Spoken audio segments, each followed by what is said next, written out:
Hello दोस्तों, रोज़ की तरह आनंद लेखनी ब्लॉग में सभी का हार्दिक स्वागत है, अभिनंदन है। सबके मंगल भविष्य की कामना के साथ दोस्तों, आज 8 अक्टूबर 2023 रविवार, अश्विन मास कृष्ण पक्षी नवमी तिथि। इस तिथि में पुण्य नक्षत्र सिद्ध योग का संयोग है दोस्तों, और शुभ मुहूर्त जो है सुबह 11:44 से 12:31 तक, यानी अगला दिन 31 मिनट तक है। और दोस्तों, सूर्य देव की पूजा के बारे में मैं बहुत बार विस्तार से बता चुका हूँ। तो सूर्य देव हमारे शारीरिक कष्टों से हमको, अगर सूर्य देव की आराधना नियमबद्ध तरीके से की जाए तो हमारे शारीरिक कष्ट दूर होते हैं। दोस्तों, सुबह स्नान करके सूर्य देव को अर्घ्य चढ़ाइए, जल चढ़ाइए और उनकी प्रार्थना कीजिए।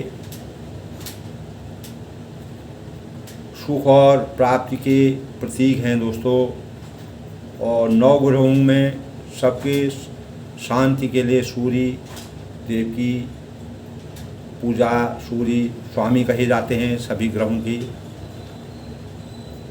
सूर्य देवता का मंत्र दोस्तों, ओम सूर्याय नमः, ओम वासुदेवाय नमः, ओम आदित्याय नमः का उच्चारण आप 8 बार करें, 21 बार करें, जितना आप कर सकते हैं वह हमारे जीवन में फलदायक होता है। दोस्तों, हमारे जीवन में अगर आस्था है, आस्था के भाव हैं, तो हमको परमात्मा का वास हमारे चिंतन में अपने आप ही हो जाता है।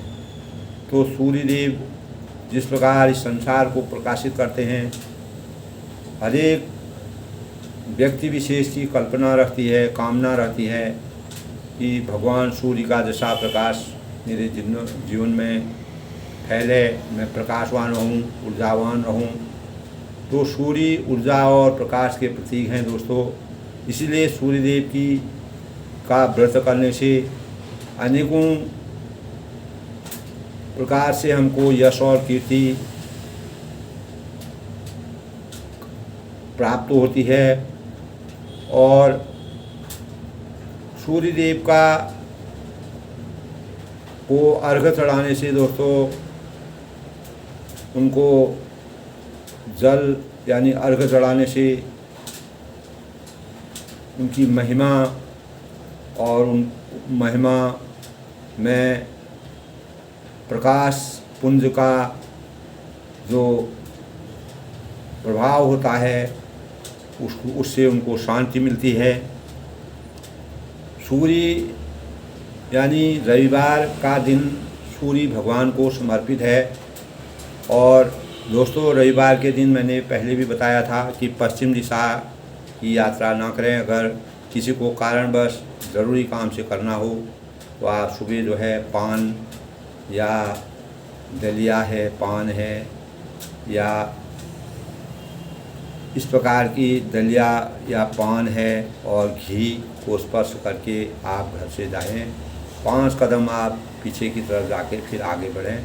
तो कई प्रकार के दोस्तों हमारे जीवन में, जब हम वास्तुकला को मानते हैं, भगवान को मानते हैं, तो शुभ और अशुभ जो दोस्तों, जैसे हमारे शुभ मुहूर्त होता है, शुभ मुहूर्त को हम इसलिए मानते हैं कि अभिजीत मुहूर्त होता है, जब जिसमें हम शुभ कार्य करते हैं। शिव कार्य हमारी यात्रा में भी किसी प्रकार के विघ्न न आए, किसी प्रकार की बाधाएं नहीं आए, उससे हम छुटकारा पाने के लिए, उससे निवृत्त होने के लिए हम जो है भगवान से ही आराधना करते हैं कि हमारे जीवन में किसी प्रकार की परेशानी नहीं। भगवान परम ब्रह्म परमेश्वर प्रभु राम को सूर्य नारायण बहुत ही प्रिय थे। वह भी सूर्य देव को नमस्कार करते थे, सूर्य की आराधना करते थे। मानव रूप में जब वह अवतरित हुए तो उन्होंने इस प्रकार की कल्पना की कि मानव को सूर्य देवता की महिमा का वर्णन कराया, क्योंकि उनका वंश भी दोस्तों सूर्य वंश था। सूर्य वंश में अपार तेज होता है, प्रकाश होता है। सूर्य नारायण सबके मित्र कहलाते हैं और मिलते मिलते ही वह अनेक प्रकार से हमारी रक्षा करते हैं। तेज और प्रकाश के देवता हैं।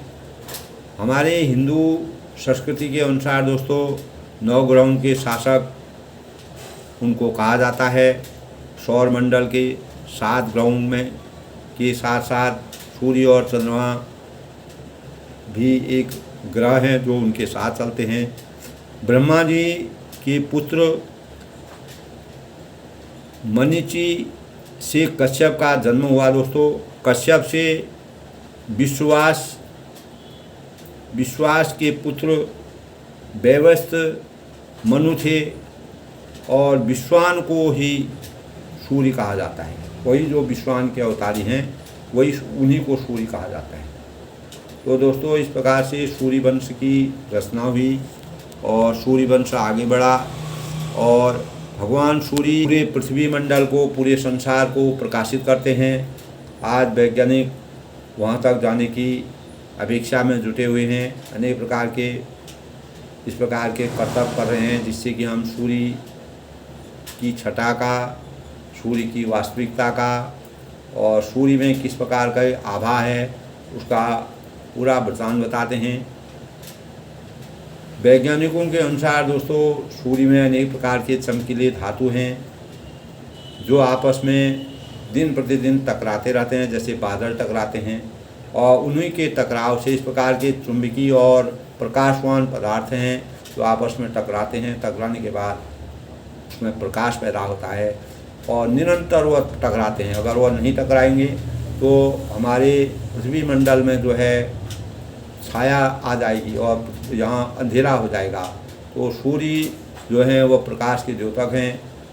इस प्रकार वैज्ञानिक दोस्तों वहाँ तक भी पहुँचने की कोशिश कर रहे हैं, लेकिन जिन चीज़ों में हमारे वास्तुकला के हिसाब से दोस्तों जो हम अपने जीवन में मानते हैं, जिनको भगवान का स्वरूप माना है, हम जल में है, पत्थर में है, पहाड़ में है, नदी में है, नालों में है, पेड़ में है, यानी हर जगह भगवान का रूप देखते हैं और उसी रूप की हम पूजा करते हैं और उसी को अपने आध्यात्म से जोड़ते हैं।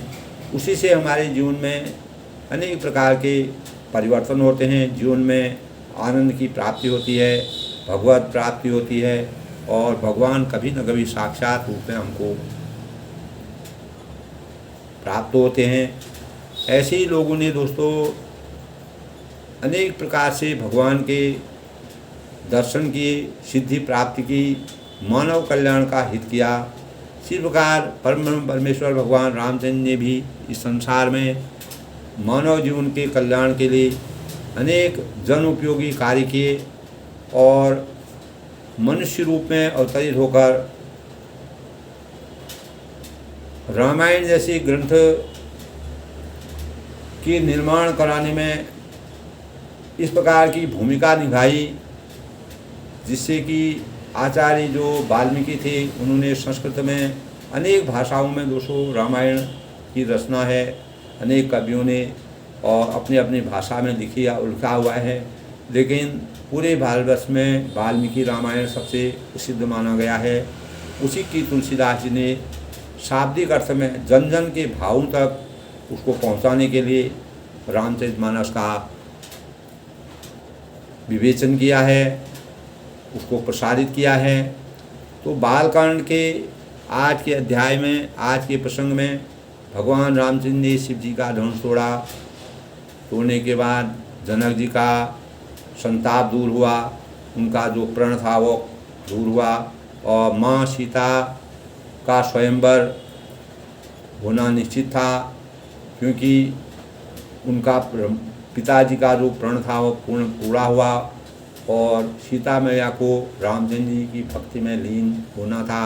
उन्हीं के भक्ति में वह लीन होकर के अपने जीवन को सार्थक बनाना चाहती थी। तो दोस्तों जो भक्त होते हैं भक्तों में जैसे परशुराम जी थे, वह शिव जी के अनन्य भक्त थे। शिव जी रामचंद्र जी के भी भक्त थे। तो जब शिव जी का धनुष टूट जाता है, रामचंद्र के लिए वह उस धनुष को तोड़ने में कोई परेशानी, अनेक राजा उस धनुष को नहीं तोड़ पाए। लेकिन अंततः गत्वा भगवान रामचंद्र जी जनक की पीड़ा को, जब जनक ने ये कहा कि इस धरा पर, क्या यह धरा जो है पूरी शूरवीरों से नष्ट हो गई है, ख़त्म हो गई है, इस धरा पर कहीं शूरवीर रह ही नहीं गए हैं जो इस धनुष को नहीं तोड़ पा रहे हैं। तब लक्ष्मण ने रामचंद्र जी से विनती मांगी कि मैं इस धनुष को तोड़ के खंडन कर दूंगा और पूरी धरती को हिला दूंगा। इस प्रकार के भाव उन्होंने व्यक्त किए, क्योंकि सूर्यवंश के प्रतापी राजा के रूप में वह अवतरित हुए थे। तो दोस्तों, भगवान रामचंद्र जी को मर्यादा की रचना के लिए और इस संसार के कल्याण के लिए शिव धनुष को तोड़ना पड़ा। परशुराम जी शिव जी के धनुष की ही पूजा करते थे और वह भी श्रेष्ठ मुनि थे, ब्रह्मचारी थे, बाल ब्रह्मचारी थे। कल के प्रसंग में दोस्तों वह संवाद हमने पढ़ा। और दोस्तों, इस प्रकार अगर हम सूक्ष्म रूप में देखते हैं तो आत्मा के रूप में परमपिता परमेश्वर हमारे अंतस में स्वयं विराजमान रहते हैं। ये मैंने पहले भी बताया।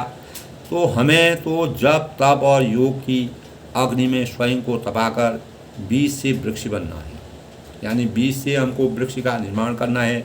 छोटे काम से हमको बड़ा बनना है और मानव से माधव बनना है, भगवान की प्राप्ति करनी है और नर से नारायण बनना है। पर इस ओर हमको ध्यान देने की ज़रूरत है। हम कभी कभी दोस्तों भूल जाते हैं कि अपने समस्त विकारों से मुक्त हम कैसे हुए और हमें साधना में रहकर अपनी इच्छाओं और वासनाओं से मुक्त कैसे हम होंगे। अपने चित्त को, मन को निर्मल, परिष्कृत व पावन बनाने की हम किस प्रकार बना सकते हैं। हमने भगवान का अनेक प्रकार से हम भगवान को, शिव जी को जलाभिषेक करते हैं और अनेक प्रकार से अपने चित्त को भगवान के प्रति समर्पित करते हैं। भगवान पर हमने अनेक प्रकार के फूलों की वर्षा करते हैं। हमारे चैत्र में फूलों की महक से हम जिस प्रकार अपने अंतर्मन को में स्वच्छंदता की अनुभूति करते हैं, भगवान के समक्ष हम अनेक प्रकार से फूल चढ़ाते हैं, नैवेद्य चढ़ाते हैं, शहद चढ़ाते हैं। तो दोस्तों, इस प्रकार की चीज़ें हम चढ़ाते हैं, लेकिन हमारे व्यवहार में मधुरता का आना भी ज़रूरी है। जिस प्रकार हम भगवान की इस प्रकार से सेवा करते हैं, समर्पित रहते हैं अनेक चीज़ों से भगवान को प्रसन्न करने, तो हमें अपने आत्मचिंतन को भी उस प्रकार से जगाना है। जिस प्रकार हम भगवान को प्रसन्न करने के लिए अनेक प्रकार के चढ़ावा इस प्रकार के देते हैं, ऐसी मधुरता हमारी अंतःकरण में, हमारी आत्मा में आना चाहिए। एक अच्छी दोस्तों हमारे व्यवहार में मधुरता को लाने के लिए हमें भगवान के ऊपर अनेक प्रकार से हम जिस प्रकार से लेप करते हैं, शिव जी भगवान को हम लेप करते हैं, उनको जला भी करते हैं, अनेक प्रकार के पुष्प उनमें चढ़ाते हैं, माला चढ़ाते हैं, सभी भगवानों में। हमारा शरीर भी एक दिन दोस्तों निश्चित ही है कि हमारा शरीर भी भगवान की तरह भस्मीभूत होना है, यानी हमको भी इस संसार को छोड़ के जाना है और हमें इस देव दुर्लभ तन के रहते हुए अपने जीवन को अपने जब तक हमारा ये शरीर देव दुर्लभ शरीर है, यह जो है परम लक्ष्य को प्राप्त कर सके, इस प्रकार की कामना हमको अपने मन मंदिर में सजाना चाहिए, अपने मन मंदिर को जगाना चाहिए। इस प्रकार के भावों को जागृत करके हम अनेक प्रकार के इस ब्रह्मांड में परमेश्वर की पूजा करते हैं। केवल यही भाव रखे कि हम पर सेवा करें, परोपकार करें और अपने आराध्य का निरंतर पूजन करें।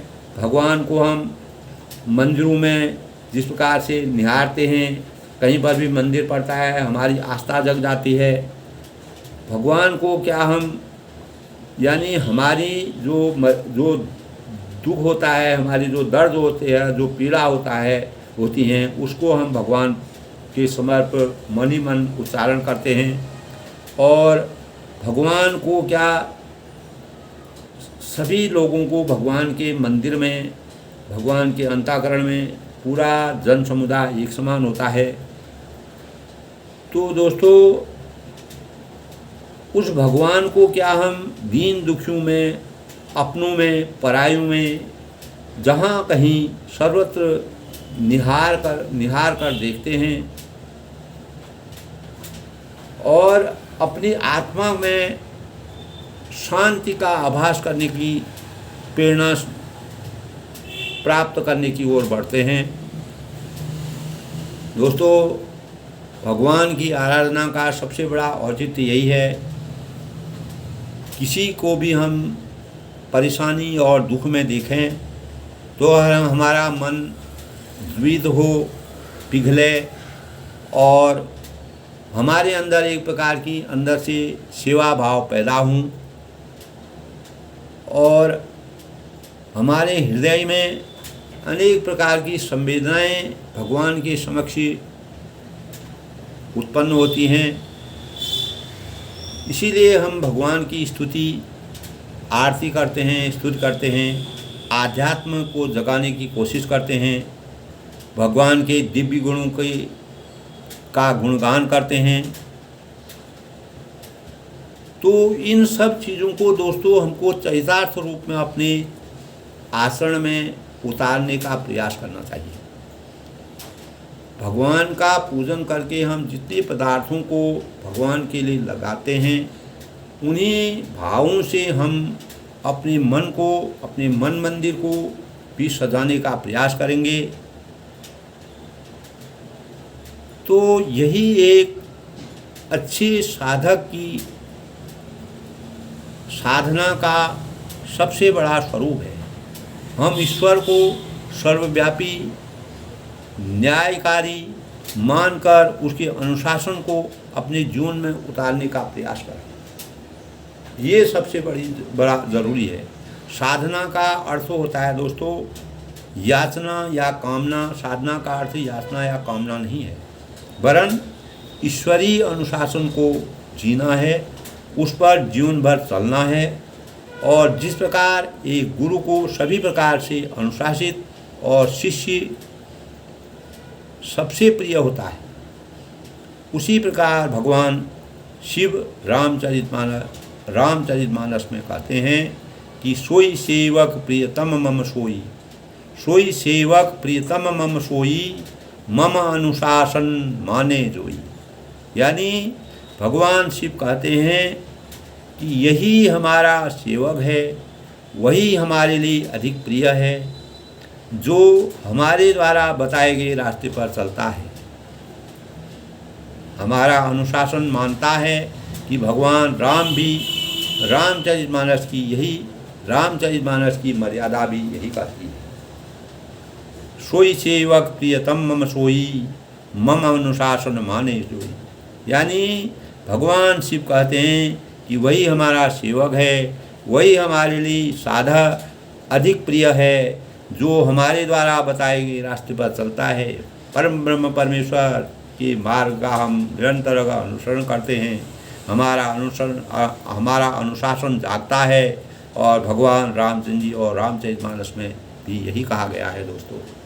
भगवान पर अनेक प्रकार के लेप लगाने से, भगवान की बार बार आरती करने से और भगवान में अनेक प्रकार के पुष्प चढ़ाने से, फूल चढ़ाने से हमारा अंतःकरण कभी परिशुद्ध नहीं हो सकता है दोस्तों। वह तभी परिशुद्ध होता है जब उनको भगवान की जो मर्यादा है उसके अनुसार हम जब उस मंदिर से बाहर निकलते हैं तो सर्वत्र हमको वही मंदिर दिखाई दे, अपने अंतःकरण में उस मंदिर को विराजमान करें और उसी से हम अनेक प्रकार के जो भगवान के रूप हैं, आकार हैं, भगवान की जो साधना है और सोई सेवक प्रियतम, वही सेवक भगवान को प्रिय हैं और मम अनुशासन माने जोई, जो मेरी मर्यादा के अनुसार काम करेगा, मुझे जो भगवान रामचंद्र जी कहते हैं कि मेरी मर्यादा के अनुसार जो काम करेगा वही मेरा सच्चा सेवक है। चाहे तुम पूजा पाठ कुछ भी कर दो, उससे कुछ नहीं होने वाला।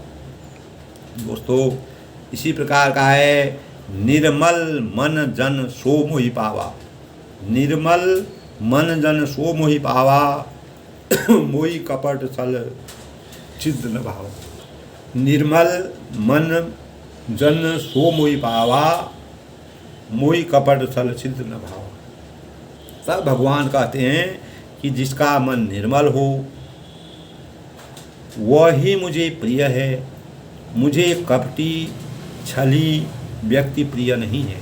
परम ब्रह्म परमेश्वर को इस प्रकार का व्यक्तित्व प्रिय नहीं है। अतः अपने मन मंदिर में भगवान को बसाने के लिए, वह उसकी कृपा पाने के लिए और मन का निर्मल होना परम आवश्यकी है। ईश्वर के अनुशासन को मानना आवश्यकी है और अपने अंतस का आमूल चूल रूपांतरण करना नितांत जरूरी है।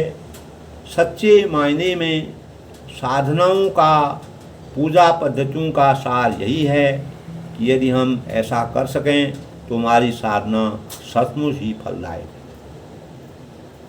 तो दोस्तों, भगवान की पूजा करने के बाद, भगवान में विभिन्न प्रकार के लेप लगाने के बाद, अनेक प्रकार की आरती पूजा करते हो, सब कुछ बढ़िया है, लेकिन उन्हीं भावों को आप अपने अंतःकरण में हर मानव जाति के लिए अगर उसको करें। इधर मैं भगवान की पूजा करके आ रहा हूँ, वहाँ जो है किसी ने मेरे को थोड़ा परेशान कर दिया, कोई बात हुई, मेरा जो है पूजा सब खत्म हो गए, मैं उसके ऊपर चढ़ बैठा या कोई गलत बात कर दी, गलत शब्द कर दी, तो भगवान की पूजा करने का हमारा लक्ष्य कुछ नहीं है। दोस्तों, जब हम अपने अंतःकरण को इस संसार महाभारती में अच्छे और बुरे, न्याय अन्याय और सभी बातों को ध्यानपूर्वक, जिस प्रकार हम परमात्मा में अपनी अच्छाई के लिए अज्ञान रूपी अंधकार से ज्ञान रूपी प्रकाश को प्राप्त करने के लिए भगवान से अनेक प्रकार की अपेक्षाएं करते हैं, साधना करते हैं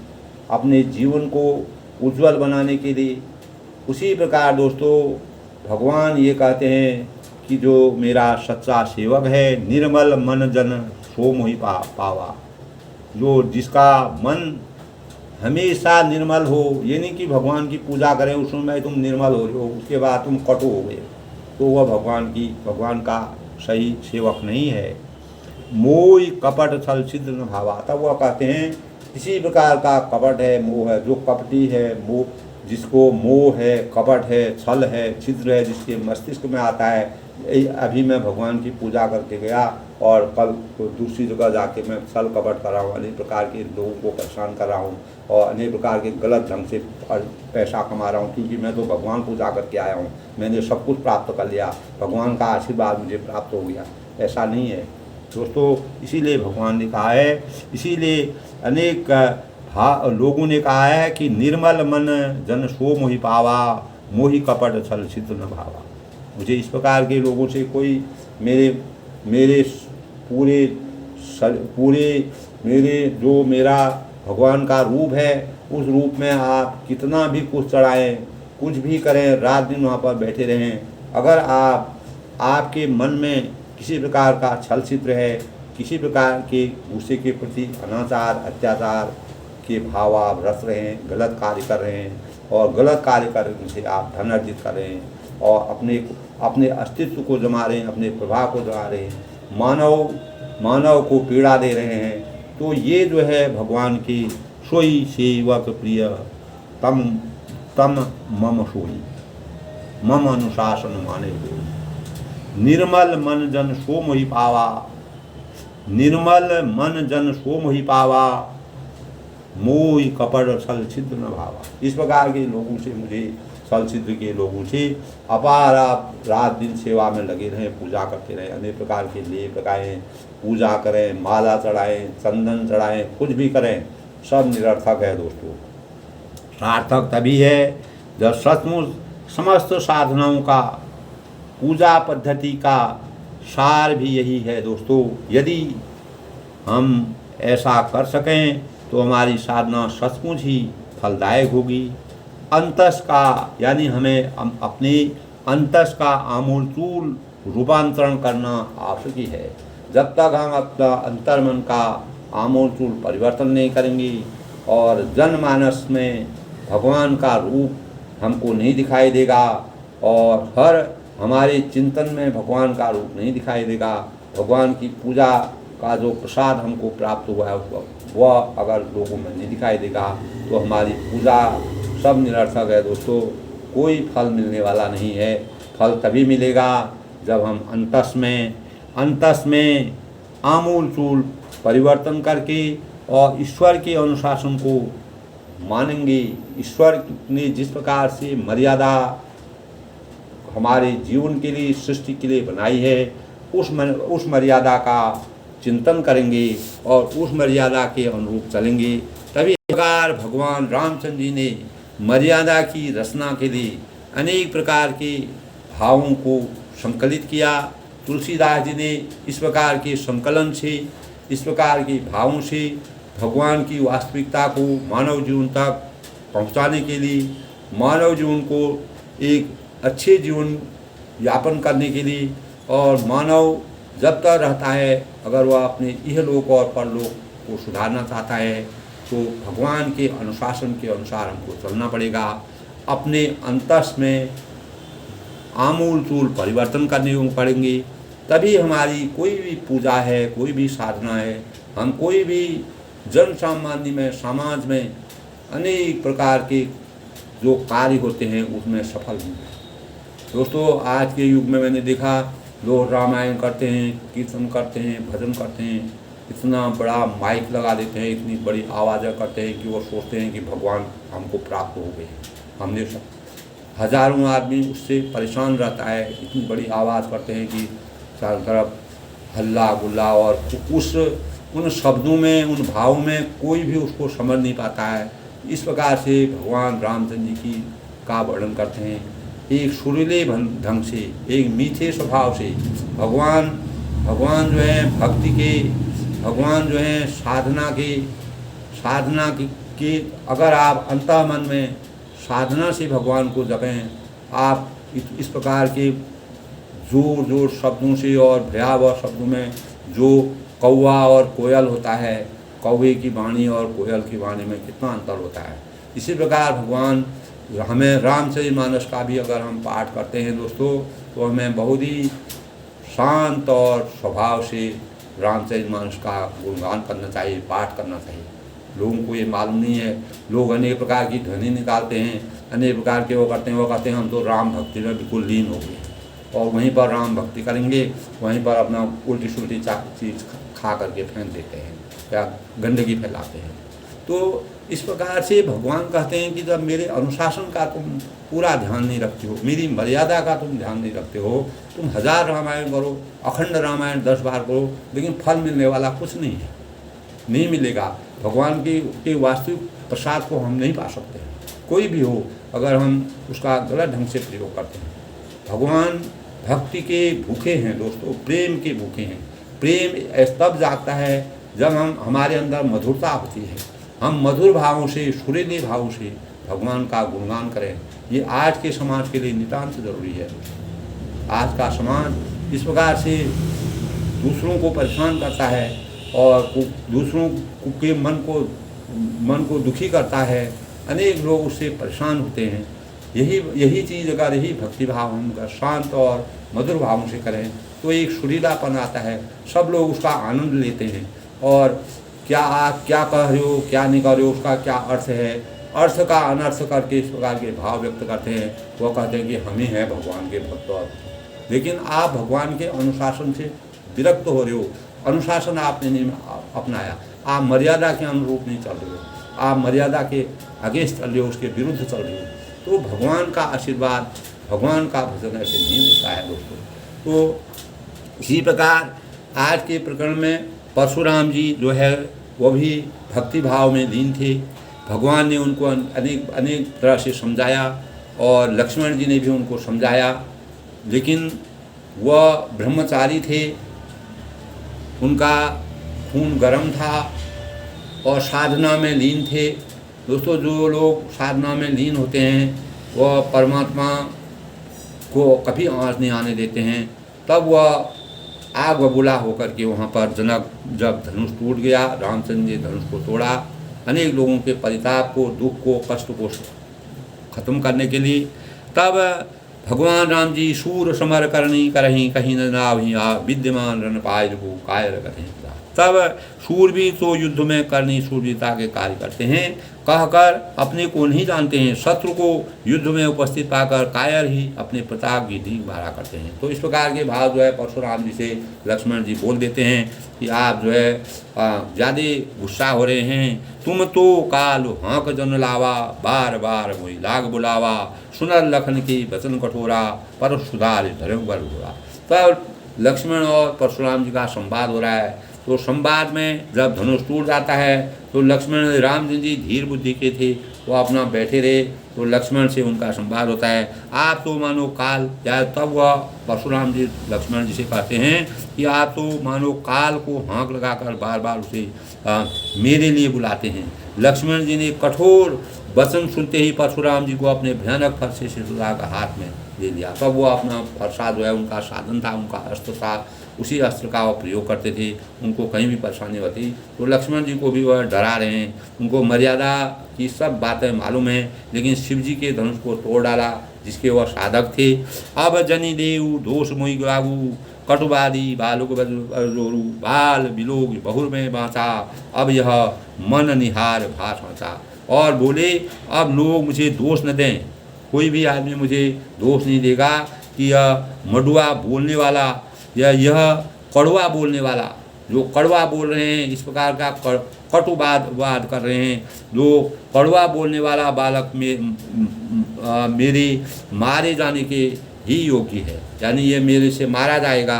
और इसे बालक देखकर मैंने बहुत बताया है, पर अब यह सचमुच मरने, यानी इस प्रकार के भाव उन्होंने कहा कि लक्ष्मण के प्रति उन्होंने अपने गलत भावों का प्रयोग किया, विचारों का प्रयोग किया। क्योंकि शिव जी के अनन्य भक्त थे, भगवान की साधना में जो लीन होते हैं वो फिर आगे पीछे नहीं देखते हैं, वो अपनी मर्यादा के अनुसार चलते हैं, अपने सिद्धांतों के अनुसार चलते हैं। तो परशुराम जी सिद्धांतवादी थे, सिद्धांत के अनुसार चले, उनको मालूम नहीं है कि मर्यादा पुरुषोत्तम भगवान रामचंद्र जी, इनके धनुष टूटने से हजारों लोगों का कल्याण हुआ और कल्याण से पूरा प्रजा सुखी हुई, ये उनको मालूम नहीं है। कौशिक कहा समूह अपराधु, बाल रोष गुण गणहि साधु, खर कुठार में अकल गोई, आगे अपराधी गोई।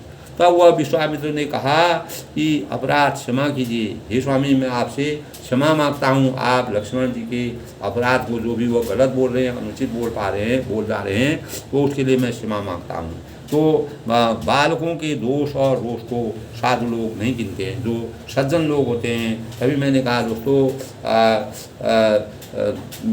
जो सज्जन लोग होते हैं वह छोटे बच्चों के अपराध को, बड़न को चाहिए छोटन को बात, का रहीम हरि को घट्यो लोग को मालिक। इस प्रकार के भाव जो है विश्वामित्र जो है परशुराम से कहते हैं कि छोटे लोग अगर गलती भी करते हैं तो बड़े लोगों को उसको माफ़ कर देना चाहिए।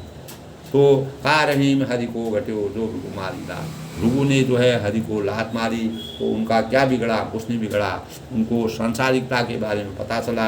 इसी प्रकार वह परशुराम बोले, तीखी धार का कुठार में दया करके क्रोधी और गुरुद्रोही और अपराधी मेरे सामने। इस प्रकार के भाव वो व्यक्त करते हैं। केवल उनको अपना धनुष दिखाई दे रहा है और उस साधना को दिखाई दे रहा है। ब्रह्मचारी हैं, दीन दुनिया, और उसके बारे में उनको कोई मालूम नहीं है किस कारण से धनुष तोड़ा गया, क्या कारण था। उतर देत छोड़हि बिन मारी, केवल कौशिकशील तुम्हारी, न तो यही काट कुठार कठोरी, गुण अरे तोरों सुन। तब वह कहते हैं, बार बार यही कहते हैं कि उत्तर दे रहा है, मैं जो बात बोल रहा हूँ उसका गलत उत्तर दे रहा है, उसको अनेक प्रकार के व्यंग कस रहा है। इस प्रकार के इतने पर ही मैं इसे बिना मारे छोड़ रहा हूँ। सो हे विश्वामित्र, केवल तुम्हारी शील और प्रेम के कारण, तुम जो प्रेम भाव से बोल रहे हो, इसी कारण मैं इनको छोड़ रहा हूँ। नहीं तो इसे इस कठोर कुठार से काट कर थोड़े ही परिश्रम से गुरु के ऋण को, गुरु से उऋण हो जाता।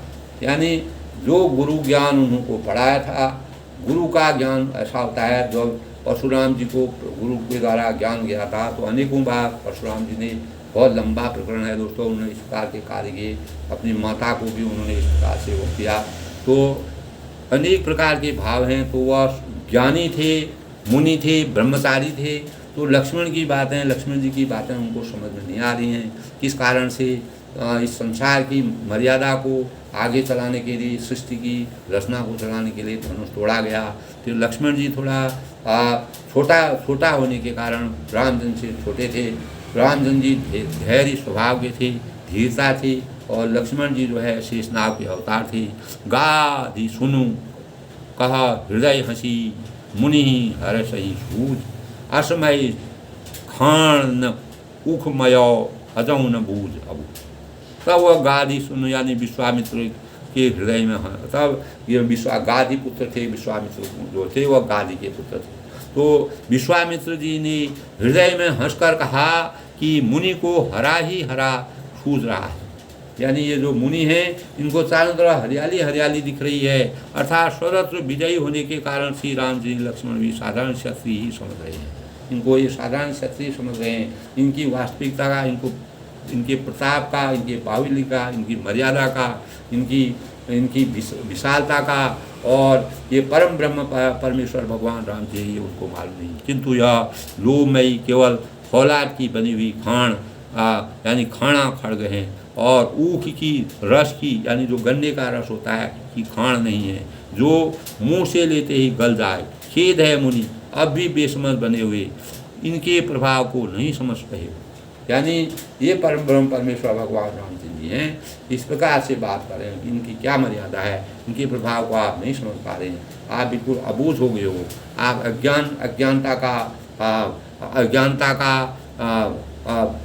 अज्ञानता के भाव व्यक्त कर रहे हो, अज्ञानी हो, यानी आप अज्ञानमयी बात कर रहे हो, जो ज्ञान की बातें नहीं हैं, इनके बारे में आपको कोई मालूम नहीं है। तब कहे लखन मुनिशील तुम्हारा, को नहीं जान विदित संसारा, मात पिता ही उऋण भई नहीं की, गुरु ऋण रहा सोच बढ़। तब लक्ष्मण जी ने कहा, हे मुनि, आपके शील को कौन नहीं जानता है, आपके स्वभाव को हर कोई जानता है, और यह संसार भर में प्रसिद्ध है, पूरा विश्व, पूरा संसार, पूरी सृष्टि जानती है। आप माता पिता से तो अच्छी तरह उऋण हो ही गए, यानी उऋण हो ही गए हैं। अब गुरु का ऋण रहा, जिसका जी में बड़ा सोच लगा है। तो गुरु का ऋण भी उन पर था, माता पिता का ऋण भी था। उन्होंने अपने माता पिता के लिए भी, क्रोधी मुनि थे, तो उनको थोड़ी में ही गुस्सा आ जाता था। तो इस प्रकार गुरु के ऋण से उऋण होने के लिए वह इस प्रकार के अपने शिव जी के धनुष की उपासना करके लक्ष्मण जी को इस प्रकार से धमका रहे हैं। सो जनु हमरे शिव माथ बकाड़ा, दिन चली गई ब्याज गुलवाड़ा, अब आनी व्यवहार बोली, तुरंत देव में थैली खोली। वह मानो हमारे ही मत्थे काड़ा था, यानी गुरु का ऋण चुकाना जो है वह आपने हमारे लिए बताया था क्या। बहुत दिन बीत गई, इससे ब्याज भी बहुत बढ़ गया होगा। इस प्रकार के व्यंग भावों से परशुराम को समझा रहे हैं, बोल रहे हैं। अब किसी हिसाब करने वाले को बुला लाइए, तो मैं तुरंत थैली खोल कर दे दूँगा, जो भी आप मांगोगे वो मैं दे दूँगा। आपको किस बात की ज़रूरत है, आप क्यों इतना व्यथित हैं, क्यों इतना परेशान हैं। आपने माता पिता के ऋण से तो आप उऋण हो गए हैं, लेकिन गुरु के ऋण से आप उऋण नहीं हुए हैं। उसका मैं आपको बताता हूँ। सुनि कटु वचन कुठार सुधारा, हाय हाय सब स्वभाव कारा। तब लक्ष्मण जी ने परशुराम जी को अनेक प्रकार के व्यंग भावों से उनके ऊपर व्यंग बाण छोड़े, और इस प्रकार के भाव व्यक्त किए कि उनको लगातार गुस्सा आने लगा। सुनिए, उस प्रकार जो है लक्ष्मण जी के कड़वे इस प्रकार के वचन सुनकर परशुराम को अपना कुठार जो है, फरसा जो है, बार बार उसको वो कर रहे हैं वह, और कुठार संभाल रहे हैं। सारी सभा हाय हाय करके पुकार उठी है। लक्ष्मण जी ने कहा, हे भृगुकुल श्रेष्ठ, परशुराम जी भृगुकुल में पैदा हुए थे, भृगुकुल के श्रेष्ठ मुनि थे। आप मुझे फरसा दिखा रहे हैं, पर हे राजाओं के शत्रु, मैं ब्राह्मण समझकर बचा रहा हूँ और तरह से दे रहा हूँ। यानी तरह दे रहा हूँ, यानी आपको इस प्रकार से आपका सम्मान कर रहा हूँ। मैं ब्राह्मण समझकर आपको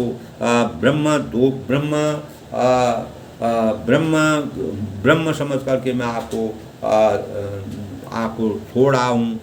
तो इसी प्रकार राजा पर ये हे राजाओं के शत्रु तुम, आप जो राजाओं के उन्होंने कहा था क्षत्रिय कुलद्रोही, वीर वृत्ति में धीर शोभा, गाली दे न पावन शोभा। तो लक्ष्मण जी ने इस प्रकार के कहा तो वह कहते हैं कि मैं क्षत्रिय कुलद्रोही हूँ, बाल ब्रह्मचारी हूँ और क्षत्रिय कुलद्रोही, इस प्रकार की बातें करते हैं। मिले न कबहूँ सुभट गाड़ी, द्वि देवता घरेंगे बाड़ी, अंजित गई सब लोग पुकारी, रघुबर सही में लोग जाए। तब आपको कभी रणवीर बलवान वीर नहीं मिले, यानी आपने अभी तक कोई वीरता वाले लोगों से आपका सामना नहीं हुआ है, यानी आप घर ही अपने आप में ही बड़े बने रहते हैं, यानी अपने आप ही आपको पूरी सृष्टि के बारे में ज्ञान नहीं है, पूरी सृष्टि के बारे में आप नहीं जानते हैं, इस संसार की मर्यादा को कैसे चलाते हैं, आप अपने पर भी निर्भर हैं।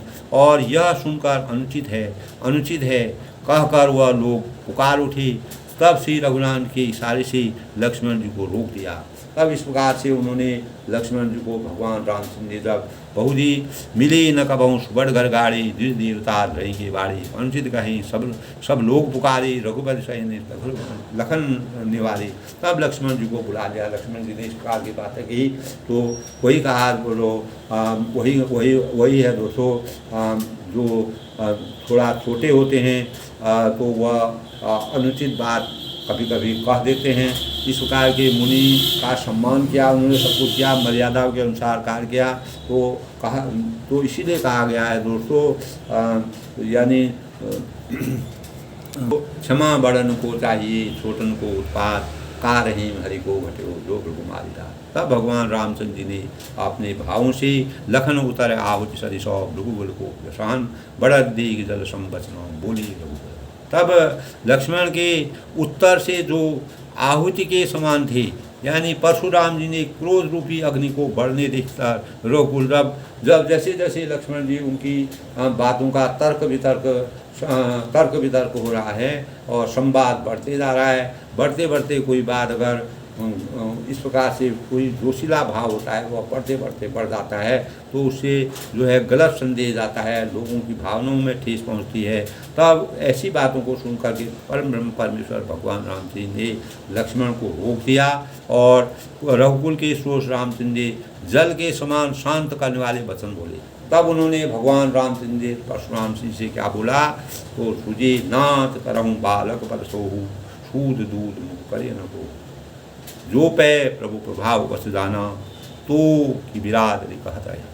यानी हे नाथ बालक पर कृपा कीजिए, दया कीजिए, ये बच्चा है इस पर दया कीजिए और इस सीधे और दूधमुहे बच्चे को क्रोध नहीं कीजिए। ये इस प्रकार से कहा कि इनका भी बचपन है और बचपन में किसी भी व्यक्ति में पूरी सूझबूझ नहीं होती है, किस ढंग से किसका सम्मान किया जाए, मर्यादा किया जाए। भगवान के रूप में वो अवतरित अवश्य हुए थे और शेषनाग के अवतार थे। तो परशुराम जी के तब उन्होंने इस प्रकार से रामचंद्र ने मधुर वचनों में कहा, यदि यह प्रभु का आपका कुछ भी प्रभाव जानता तो क्या यह बेसमझ आपकी बराबरी करता। आपके प्रभाव को, आपके यश को, आपकी कीर्ति को ये नहीं जानता है, इसको नहीं मालूम है कि मतलब परशुराम जी का क्या अस्तित्व है और क्या इनकी कीर्ति है, क्या यश है, क्या इनका किस प्रकार के ब्रह्मचारी हैं। ये बात इनको इस प्रकार से उनकी प्रशंसा की भगवान रामचंद्र जी ने, तो उनके मन में शांति का आभास हुआ। जो ललिका कछु अचगरी करही, गुरु पितु मातु मोद मन भरही,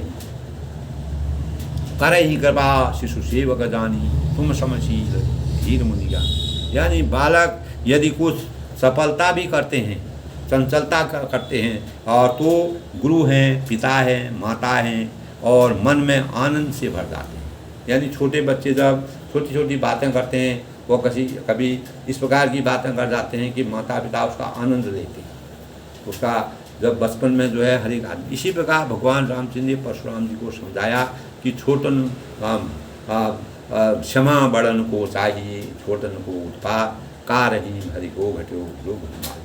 दोस्तों ये भाव यहाँ पर आते हैं। अतः इसे छोटा बच्चा और सेवक जानकर कृपा कीजिए, दया कीजिए। और आप तो समदर्शी हैं, सबको समान रूप से देखते हैं और सुशील हैं, आपका शील स्वभाव से सुशील हैं और धीर बुद्धि के हैं, ज्ञानी मुनि हैं। आपने ज्ञान को इस छोटे बच्चे पर क्यों बर्बाद कर रहे हो, अपने ज्ञान का परिहास क्यों कर रहे हो। इस प्रकार से भगवान रामचंद्र ने मधुर वचनों में उनको समझाया और उनको विचारा। और लक्ष्मण जी को भी रोक दिया उन्होंने। राम वचन सुनी कछुक जुड़ानी, कई कछु लगन बहुत मुस्कानी, हंसत दे कि नख शीघ्र इस व्यापी, राम तोर राता बड़वापी। तब श्री राम जी के वचन सुनकर हुए ठंडे पड़ गए। तब उनका दोस्तों कोई भी क्रोधित होता है और बहुत ही इस प्रकार का होता है, किसी का हम कहीं पर कोई चीज़ किसी की बिगड़ती है। और शिव जी का धनुष के वह उपासक थे, उनका धनुष टूट गया था।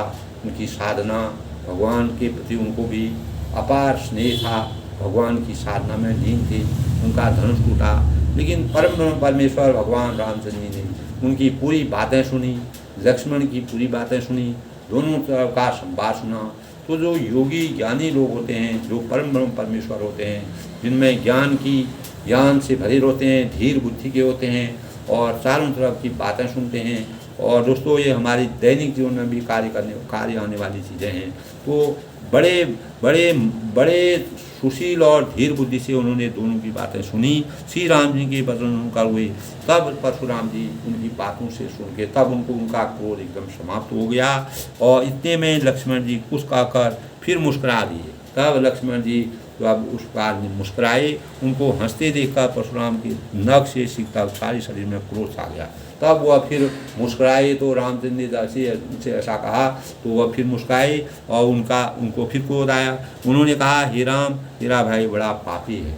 तब उनको ऐसा लगा कि तुम्हारा भाई बड़ा पापी है। इस प्रकार के भाव जो है परशुराम जी ने लक्ष्मण के बारे में कहा।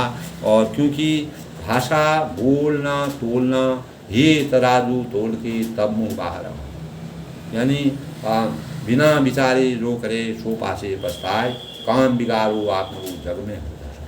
तो दोस्तों इस प्रकार के कार्य हमको अगर किसी भी कहीं पर भी अगर कोई अत्यंत इस प्रकार की घटना भी हो जाती है, कोई इस प्रकार की बात होती है, तो हमको अपने मन को विचलित नहीं करना चाहिए, अपने मन का संयम रखना चाहिए, अपनी मर्यादा के अनुसार चलना चाहिए। तो लक्ष्मण जी ने लक्ष्मण रेखा जो कहते हैं तो उसको पार करने की करके उनका क्रोध और बढ़ा दिया। और उन्होंने कहा, हे राम, इसीलिए उन्होंने इस प्रकार के भाव कही। गौर शरीर श्याम मन माही, काल कूट मुख पय मुख नाही, सहज टेढ़ अनुहरहि न तोही, नीच मीच सम देख न मोही। तब यह शरीर गोरा है पर हृदय बड़ा काला है, यानी यह शरीर से गोरा है। तब वह लक्ष्मण जी के बारे में कहते हैं कि शरीर से तो ये गोरा लगता है लेकिन हृदय से ये काला लगता है। लेकिन जबकि वह काले नहीं हैं, इस प्रकार का कोई भाव नहीं है। लेकिन उस वृत्तांत में दोनों भक्त हैं, एक दोनों भक्ति का आपस में मिलन हो रहा है। और यह विषमुख है, दूध मुहा नहीं है। स्वभाव यानी विषमुख का मतलब है इसके मुंह से विष निकलता है। जो शब्द ये कहता है, जो व्यंग इसने कसे हैं, वह जो है सही शब्द नहीं है, उनको अनुचित लगे। वह स्वभाव से ही टेढ़ा है और तेरा अनुसरण नहीं करता है, तेरे जैसा शीलवान नहीं है। यह नीच मुझे काल के समान नहीं दिखता है, यानी यह मेरे को काल के समान नहीं दिखता है। इस प्रकार से उन्होंने अनेक प्रकार से अपने भावों से और अपने विचारों से ही बातें करता है तो गुस्सा क्रोध और बढ़ जाता है। इसी प्रकार परशुराम जी शिव जी के धनुष को टूटा लेकर के क्रोध में थे और उनके क्रोध को लक्ष्मण जी ने और बढ़ा दिया। तो तब रामचंद्र ने उनको समझाया और क्षमा मांगी। लखन कहूँ ऐसी सुनऊँ मुनि, क्रोध पाप कर मूल, जेहि बस जन अनुचित करही, चरही विष्णु प्रतिकूल। तब लक्ष्मण जी ने हंसकर कहा, हे मुनि सुनिए, क्रोध पाप का मूल है। तब वह भी मर्यादा पुरुषोत्तम भगवान राम जी के छोटे भाई हैं, शेषनाग के अवतार हैं। उन्होंने कहा कि क्रोध पाप का मूल है। जो क्रोध है ये पाप का मूल होता है।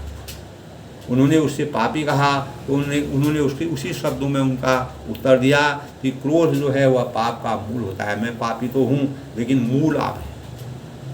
तो जिसके बस में होकर मनुष्य अनुचित कर्म कर बैठता है, अगर हम क्रोध के पाप के वश में हो जाते हैं, क्रोध से जो हमारा पाप उत्पन्न होता है उस पाप के वश में वशीभूत हम हो जाते हैं, तो हम अनेक प्रकार के अनुचित कार्य करने लगते हैं और विश्व भर के प्रतिकूल चलते समय अहित करते हैं। इस संसार में अगर प्रतिकूल भी कोई चीज़ चल रही है, अनुकूल का को प्रतिकूलता में बदल देते हैं। शांत वातावरण हो रहा है, सब जगह बढ़िया है, लेकिन कहीं हमारे अंदर प्रतिकूल भावनाएं आती हैं, कहीं इस प्रकार की गलत लोगों का वहाँ पर आगमन हो जाता है तो वह रंग में भंग हो जाता है। इस प्रकार शिव जी का धनुष तो टूट गया था, अनेक प्रकार के लोगों में संयम था और सब लोग खुश थे। तो परशुराम जी को एकदम गुस्सा आया, वह भी शिव जी के उपासक थे, इसीलिए उनको वह जनक नगरी में आई और उन्होंने अपने क्रोध का वृतांत किया। लेकिन भगवान मर्यादा पुरुषोत्तम भगवान राम जी ने ये रचना रची है, तुलसीदास ने इसका सचित्र वर्णन किया है। आज भी दोस्तों रामलीला में इस प्रकार के वृतांत दिखाए जाते हैं। अंततो गत्वा इसका क्या होता है, जो क्रोध करता है उसकी विजय नहीं होती है, क्रोध पर वह फिर क्षमा मांगनी पड़ती है, गलती होती है। और क्रोध को अगर हम दूसरे ढंग से उसका वृतांत करें तो वही शांति ढंग से जिस प्रकार रामचंद्र ने धीर बुद्धि से उनको समझाया तो उनके समझ में आ गया। मैं तुम्हार अनुसर्प निराया परिहन को करे मुठ बधाया, टूट चाप नहीं गुजही रहनी बैठी हो पाप रानी। तब हे मुनिराज मैं आपका दास हूँ। तब उन्होंने अंत में कहा कि मैं आपका सेवक हूँ, दास हूँ, आप क्रोध त्याग कर दया कीजिए, हमारे पर दया भाव रखिए। टूटा हुआ धनुष क्रोध करने से जुड़ नहीं लाएगा। यानी जो कार्य हो गया उसको हम अगर कांच का कोई शीशे का गिलास है अगर टूट जाता है उसको हम तुरंत नहीं जोड़ सकते। इसी प्रकार जो टूटा हुआ धनुष है, धनुष अगर टूट गया है अब वह जुड़ नहीं सकता है, उसके खड़े खड़े पैर दुखने लगे होंगे, बैठ जाइए। तब उन्होंने उनको कहा कि आप बहुत परेशान हो गए हैं, व्याकुल हो गए हैं, खड़े खड़े आपके पैर दुखते हैं। तब उनका सम्मान करने की उन्होंने बात कही और अनेक प्रकार के व्यंग भी कसे और अनेक प्रकार की बातें कही। अंत में उनको सही भावों से समझाया। जो अति प्रिय को करे उपाई, जोरी को गुण मनाई, बोलत रख नहीं जनक डराई, मस्त करहूँ अनुचित भल नाही। यानी यदि जो अति प्रिय तो करे उपाय, यदि धनुष अत्यंत ही प्रिय हो तो कोई उपाय किया जाए। अगर आपको बहुत ही आपके मन में अगर हृदय में धनुष के प्रति इतना स्नेह है तो कोई हम उपाय करें जिससे किसी बड़े गुणी या कारीगर को बुलाकर जुड़वा दिया जाए। यानी इसको हम जुड़वा भी सकते हैं, किसी कारीगर, विकल्प हर चीज़ का होता है दोस्तों। तो उन्होंने भी अपना विकल्प ढूंढा और लक्ष्मण जी ने के बोलने से जनक जी डर जाते हैं। तब जनक जी जो है ऐसा सुनते ही वह डर जाते हैं, कहते हैं बस चुप रहिए, अनुचित बोलना अच्छा नहीं है। तो उन्होंने अनेक प्रकार से व्यंग कसे और व्यंग कस के मुनि के वो समझाने का प्रयास किया। मुनि का क्रोध और बढ़ गया। तब जनक जी ने उनको चुप कराया, जिस प्रकार रामचंद्र जी को चुप कराया। तो थर थर काँपहि पुर नर नारी, छोट कुमार घोर बड़ भारी, भृगुपति सुनि सुनि निर्भय बानी, ऋष तन जरिय होई बलहानी। तब जनकपुर के स्त्री पुरुष थर थर काँप रहे हैं, उनका वह डर गए हैं वह मुनि को देख कर के, और मन ही मन कह रहे हैं कि छोटा कुमार बड़ा ही छोटा है और छोटे हैं लक्ष्मण जी लेकिन छोटे बहुत है। कहते हैं तो देखन में छोटो लोगों घाव करे गंभीर, यही बात उन्हें करेगी। ये देखने में वह छोटे लगते थे लेकिन गंभीर भाव उन्होंने परशुराम के मन में कर दिया। काफ़ी जगह इस प्रकार के वृत्तांत आते हैं दोस्तों, जो देखने में छोटे लगते हैं लेकिन वह गंभीर भाव करते हैं। उनकी मनस्थिति इस प्रकार की होती है, वह अनेक प्रकार के भावों को बोल करके मानव को, किसी भी क्रोधित मानव को शांत कर देते हैं। लक्ष्मण जी को निर्भय वाणी सुनकर परशुराम जी का शरीर क्रोध से जला जा रहा था और उनके बल की हानि हो रही थी। जो उनके अंदर बल था वह लगातार क्षीण हो रहा था, उनका बल घट रहा था। यानी जब इंसान कहीं पर भी इस प्रकार से उसको कहीं पर भी साथ नहीं मिलता है, भावों में एकता नहीं आती है, हर जगह सम्मान नहीं मिलता है, उनके बातों का निरादर किया जाता है, अपमान किया जाता है, तो वह अपने को छोटा महसूस करने लग जाते हैं, अपने उसमें कमी आ जाती है, ज्योति में कमी आती है, उसके प्रभाव में कमी आती है, बोलने में कमी आती है। इस प्रकार के भाव भगवान रामचंद्र की मर्यादा के अनुसार तुलसीदास जी समाज में व्यक्त किया है। दोस्तों, हमारे लिए भी इस प्रकार की प्रेरणा है, आधुनिक समाज में भी इस प्रकार के भाव देखे जाते हैं। ये तो मर्यादा है, लेकिन आम जनता में भी इस प्रकार की बातें देखी। बोली राम ही देव ने हो रहा, बसों विचार बंधु तोरा, मन मलिन तन सुंदर कैसी, विष रस भरा कनुगर जैसी। तब श्री राम जी पर एहसान जनाकर परशुराम जी ने कहा कि तेरा छोटा भाई समझकर मैंने इसे बचा रहा हूँ। यह मन मैला और शरीर का सुंदर है, जैसे विष के रस से भरा हुआ सोने का घड़ा। तो उन्होंने विष के रस में सोने का घड़ा उनका शरीर बता दिया, लक्ष्मण की रूपरेखा बता दी, और विष से भरा हुआ उनका जो शब्द थे उनको विष से भरे हुए। इस प्रकार की तुलनात्मक अध्ययन अतिशयोक्ति उन्होंने की कि लक्ष्मण जी के पूरे विचारों को वह अच्छी बात किसी चीज़ को समझ नहीं पाए। तो सुनी लक्ष्मण बिहसी बहुरी नयन तरे सोरे राम, सुनी लक्ष्मण बिहसी बहुरी नयन तरेरे राम, गुरु समीप गवने सकुति परिहरि बानी मां। यह सुनकर लक्ष्मण जी फिर से वह हंसने लगे, बेहसे माने हंसे। तब श्री रामचंद्र ने तिरछी नज़र से उनकी ओर देखा, जिससे लक्ष्मण जी चौंकाकर विपरीत बोलना छोड़कर गुरु के पास चले गए। तब उन्होंने जो भी बताया दोस्तों, जब मर्यादा से आदमी बाहर लांगने लगता है, लक्ष्मण रेखा पार हो जाती है। वही लक्ष्मण रेखा खींचते हैं जो जब रामचंद्र जी सीता जी वन में चले जाते हैं, रामचंद्र जी मृग को मारने के लिए, तो लक्ष्मण एक रेखा खींच जाते हैं। उस लक्ष्मण रेखा से सीता जी को बाहर आने के लिए मना करते हैं, लेकिन सीता जी रामचंद्र जी को संताप को दुखी देख करके, उनकी आवाज़ देख करके, मृग ने इस प्रकार की आवाज़ कर दी कि उसमें उन्होंने मागाई रूप दिखाया और सीता जी बाहर आई। जैसे ही लक्ष्मण रेखा से वो बाहर आई तो वह तभी रावण ने उनको हर दिया और उनकी शक्ति कम हो गई।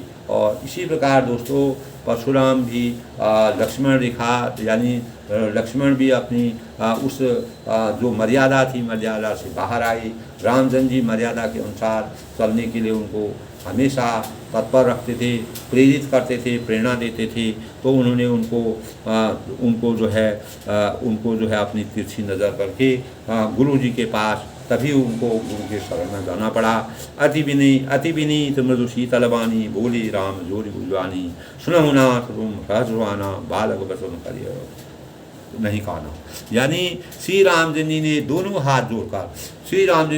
हाथ जोड़कर अत्यंत विनय और कोमल और शीतल वाणी से बोला कि हे नाथ सुनिए, आप तो स्वभाव से सुजान हैं और आप बालक के बदन पर ध्यान न दीजिए और सुना अनसुना कर दीजिए। ये तो बच्चा है, इसकी बातों को सुना अनसुना कर दी। बर्रे बालक एक स्वभाव इन्हीं संत विषय काहू, कहीं ना ही कछु काज बिगाड़ा, अवर आदि में ना तुम्हारा। बर्रे जो होते हैं, मधुमक्खियाँ जो बर्रे होते हैं उनका छत्ता चलता है, और बालक जो है एक स्वभाव के होते हैं। वह क्या बोलना है क्या नहीं बोलना है इसको नहीं जान सकते हैं। संत जन इन्हें कभी दोष नहीं लगाते हैं। फिर उनके लक्ष्मण से कुछ काम भी नहीं बिगाड़ा। हे नाथ, आपका अपराधी तो मैं हूँ, यानी मैंने शिव जी का धनुष तोड़ा है, लेकिन लक्ष्मण ने तोड़ा है, वह तो किसी प्रकार का अपराधी नहीं है। कृपा को बन भलऊ गोसाई, मुँह पर करें दास की नाही, करे भी विधि विधाई, मुनि नायक सोई करूँ पाई। अतः हे स्वामी, कृपा क्रोध बल और बंधन जो भी मैं आप फंसे हुए हैं, जो कुछ करना हो दास की तरह अर्थात दास समझकर मुझ पर कीजिए। जो भी आपको क्रोध करना हो, किसी प्रकार का मुझे दंड देना है, किसी प्रकार का बंधन में करना है, वह मुझे कीजिए। जिस प्रकार से शीघ्र आपका क्रोध दूर हो, हे मुनिराज बताइए, मैं यही उपाय करूं जिससे आपका क्रोध, आपका परिताप, आपका जो आपको क्रोध आया है वह दूर हो, मैं वही उपाय करूं। यह कह मुनि राम राय जाय ऋषि रोहे अजम अनु चिन्ह करेंगे, यही कहें कंठ कुठार दीना, तो मैं काऊ को करेगी ना। मुनि ने कहा, हे राम, क्रोध कैसे जाए जब भी मेरा छोटा भाई, तेरा छोटा भाई टेढ़ा ही नाक कर रहा है, टेढ़ी बातें कर रहा है, व्यंग कस रहा है, अनेक गलत बातें हैं। इसकी गर्दन पर मैंने कुठार न चलाया तो क्रोध करके किया ही क्या। यानी मेरा क्रोध का क्या प्रभाव हुआ? कुछ भी नहीं हुआ, मैंने तो इसको कुछ किया। गर्भ सुनई अवनिप रवनी सुनि कठो कुठार गति घोर परसो अछत देखूं जियत बैरी भूख। यानी तब परशुराम जी कहते हैं कि जिस प्रकार कुठार की घोर करनी सुनकर राजाओं की स्त्रियों के गर्भ गिराते हैं, मेरे कुठार में इतनी शक्ति है कि बड़े बड़े राजाओं की जो स्त्रियां होती हैं उनकी गर्भ जो बच्चा गर्भ में होता है वो भी बाहर गिर जाता है। मेरी कुठार की आवाज़ इतनी खतरनाक है। उसी फरसे के रहते यह शत्रु राजपूत को जीवित देख रहा हूँ और इस राजपूत को मैं जीवित देख रहा हूँ। उसी फरसे का प्रभाव यहाँ नहीं चल पा रहा है। मर्यादा पुरुषोत्तम भगवान रामचंद्र जी का आशीर्वाद है। दोस्तों, आज के प्रकरण में लक्ष्मण और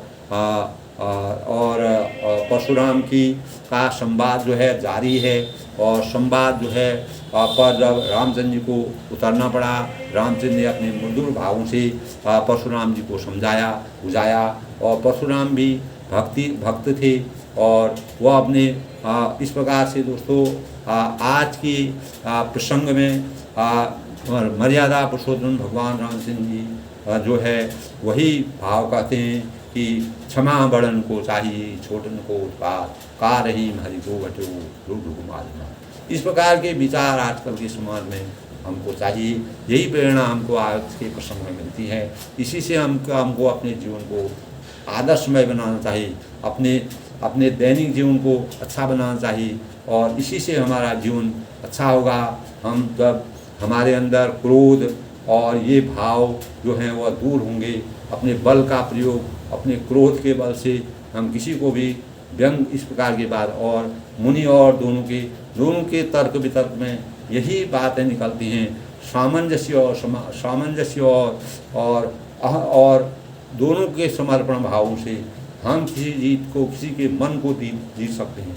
जिस प्रकार रामचंद्र जी ने परशुराम के मन को जीतने का प्रयास किया, वही प्रयास हमको भी, अगर कोई क्रोधी मनुष्य होता है, क्रोध में आता है, वीर रस में भर जाता है, तो उसके क्रोध को शांत करने का एक ही उपाय है कि धीर रहो, सहन शक्ति हो, धीर हो, गंभीरता से बात करो।